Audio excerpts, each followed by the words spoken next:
So my name is Paul Parker. I'm the recording clerk of Quakers in Britain, the senior staff member responsible for our national organisation. So I think Quakers have a particular approach to investment because as people of faith we believe that we have to live our lives in a way that is aligned with the insights that come from our faith. And money is a really important part of life. Quakers over a very long period have been pioneers of ethical investment, starting I think really in the 20th century, and in the last decade a little more have really come to focus on green issues, environmental issues, climate justice issues, and started to interrogate how we use our money and what difference we can make that way. So in terms of green investment, where it started in the sort of most recent engagement with it was in 2013, when we started to look hard at our investment portfolio and came to realise that actually quite a small proportion of it, but nevertheless a significant amount of money was held in companies which extract fossil fuels.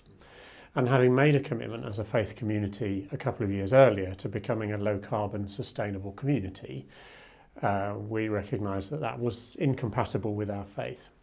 And where that's now moving to is looking not just at divestment in terms of not profiting from activities we disapprove of, but actually positive investment to try to bring about change. Being part of this movement with the Green Investment Declaration is very much part of that, being part of a community of organisations and a community of people of faith who see investment as one of the tools we have to build the kingdom of heaven here on earth.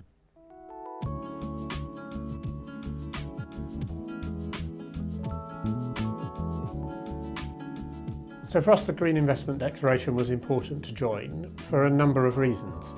But none of those reasons were about kind of recognition for what we're doing, but a sense that if you're doing something, we have a Quaker phrase, let your life speak. And so if we're taking action for the climate, for the environment, then we should both do that and speak about it.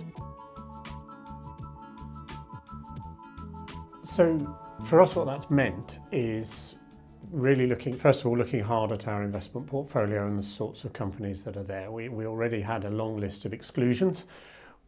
What we've been doing more recently with our investment managers is looking at what are the things we can invest in consciously, whether that's sustainable energy projects, companies which are seeking to improve the world in some way rather than just to extract value from it.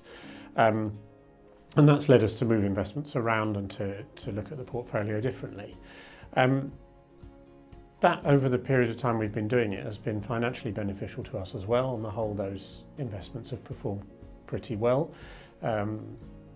What we found is that leaves us with a slightly different risk profile. The portfolio is kind of narrower than it would be otherwise, and so there are sometimes it bounces a little bit more than it would otherwise, but on the whole it's been a good decision, and one which for me echoes Quakers' past of really looking at good ethical business practices, which some of the big Quaker businesses of the 19th century pioneered, people like the big chocolate companies at the time, who found that if you did business ethically, your business thrived. I'm Paul Parker from Quakers in Britain. I really think you should sign the Green Investment Declaration. It's a great way to show that you care about the planet, you care about a healthy environment, and put your money where your faith is.